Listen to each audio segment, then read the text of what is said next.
Sometimes we have to ask ourselves, what's using my life? Heard a guy give a lecture one time that says, we are today what we were when. And he was talking about the fact that we, to a great extent, behave, think, react because of some previous experience that we've had. One of the things that we know about life is that it is always changing. Sometimes you're up, sometimes you're down. Sometimes things go real well, and sometimes they don't. Sometimes you're happy, and sometimes you're sad. Now that's that thing called life. And when we begin to understand and know that, accepting that reality that we will never ever have things just on an even keel all the time, that you're going to have some ups and you're going to have some downs, but during those down moments, that's where the growth takes place. That's where the work is. See, anybody can feel good when they have their health, their bills are paid, they have happy relationships, business is successful. Anybody could be positive then. Anybody can have a larger vision then. Anybody can have faith under those kinds of circumstances. Am I correct? See, but the real challenge of growth, mentally, emotionally, and spiritually, comes when you get knocked down. Somebody said that adversity introduces a man to himself or a woman. How you handle it, that's where the growth takes place. When I was facing some challenges, I had a guy say something to me, and I suggest this is one of the first things that you want to do when you're facing a challenge. You want to get unstuck. Evaluate where you are. Look at it, assess yourself. Assess yourself and assess the situation. What brought you there? What role did you play? Earl Nightingale had a saying I like. He said, all of us are self-made, but only the successful will admit it. What has brought you to this point? What did you learn from it? Are you learning anything, or are you doing it over and over and over again? Somebody said that insanity is doing the same thing in the same way, expecting a different outcome. Are you going through it, or are you growing through it? Are you bigger and better because of it? Because it's not going to leave you until you grow through it. I was going through a major challenge in my life that was wearing me out, that was using me. You see, your mind is when you go into a service station to get gas, you don't go in there and just start pumping. When you push the lever up, it clears the previous bill. By the same token, if you want to begin to move, you've got to clear your mind of all the unnecessary luggage and baggage that's weighing us down. I couldn't move, I couldn't think about what am I going to do to get out of this situation, because I was so concerned about what happened and what he did to me and how bad it was. I was so stuck in that I couldn't even focus on what I should have done. Feeling sorry for myself and angry, and none of that was taking me anywhere. So pretty soon I learned through effort, made a conscious, deliberate, determined effort. I had to let it go. I had to forgive it. Let it go and begin to focus on developing myself. And I say to you, you're going to have people to do things to you. Things are going to happen to you. And the most important thing to do is to harness your will and let it go and move so you can grow, so you can get on with your life. It doesn't matter about what happens to you. What matters is, what are you going to do about it? All of us have experienced some tragedy, and if we haven't, we will. And you can either let it destroy your life, or you can build upon it. You can permit it to let it hold you down, or you can decide, I'm not going to let that happen to me. I'm bigger than this. Make a declaration to yourself. Declare all out war that you're going to get out of this rut. I don't care how good you are. I don't care how talented you are. I don't care how much you work on yourself. There are some times when things aren't going to go right. They just are not going to go right. There are times when anything that can happen will happen. Murphy's Law will be knocking at your door.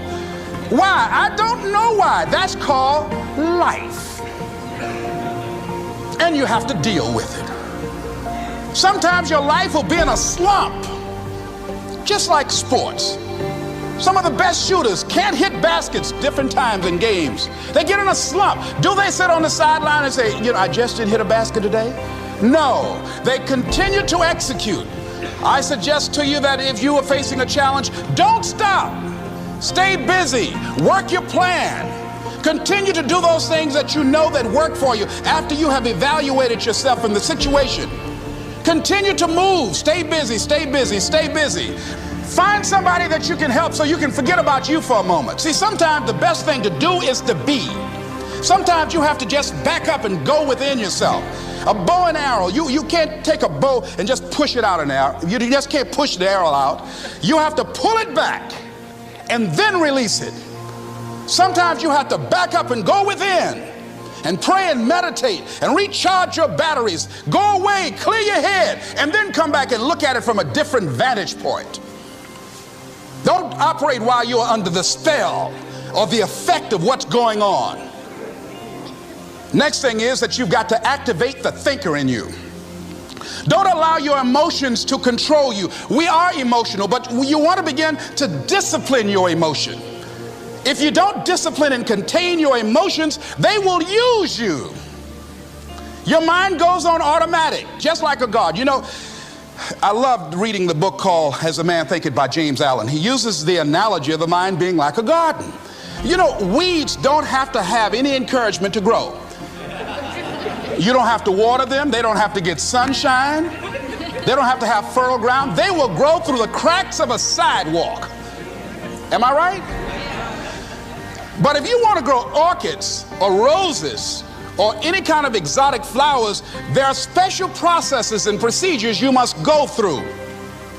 Well, by the same token, you don't have to force yourself or motivate yourself to think negatively, to be depressed, to hate somebody, to want revenge, to want to get back at somebody, to beat yourself up over the head, to feel loaded with guilt. You don't have to make any effort to do that. Your mind is on automatic. It will do that by itself.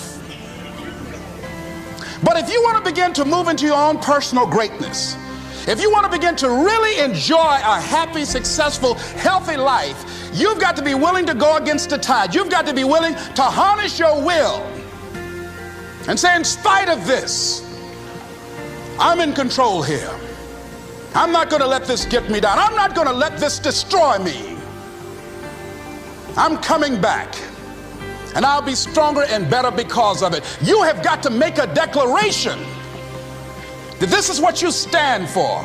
You're standing up for your dreams. You're standing up for peace of mind. You're standing up for health. You want it, and you're going to go all out to have it. It's not going to be easy. When you want to change, it's not easy. If it were in fact easy, everybody would do it. But if you're serious, you'll go all out. So yes, I'm going to turn this situation around. I'm not going to sit back and moan and cry over what happened and what went wrong and who did what. I'm going to do something about this situation. The next thing that is important is that expect things to get better for you, because they are. See, life is cyclic. You're not, whatever experience you're having right now, it has not come to stay. It has come to pass. Not to stay, just to pass. It's just going through. The biggest challenge is to know what's happening. This is a part of this thing we call life. This too shall pass. And maintaining perspective, putting it in perspective. The other thing is take full responsibility for your life. Accept where you are and the responsibility that you're going to take yourself where you want to go. Someone said we have two primary choices in life. We can either accept conditions as they exist, or we can take the responsibility to change them. See, a lot of people want to exempt themselves from taking responsibility. All they want to do is talk about the problem.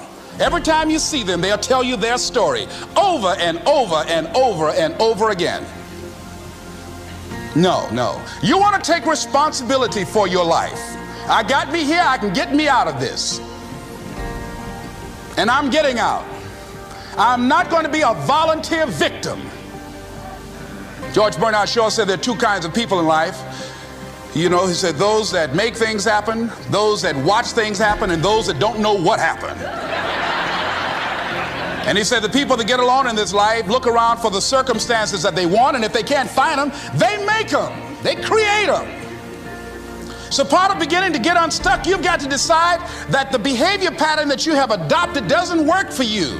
You've got to change your strategies, and changing your strategy means reinventing your life.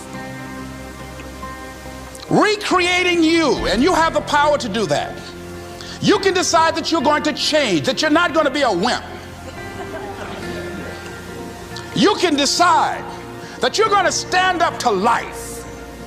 You can decide that I'm going to live each day as if it were my last. You have the power to make that decision. You can decide I'm going to work on myself and develop myself. I'm going to empower me. And all of these things that are happening to me right now, they're just temporary inconveniences. They're not stronger than I am. I'm in charge here.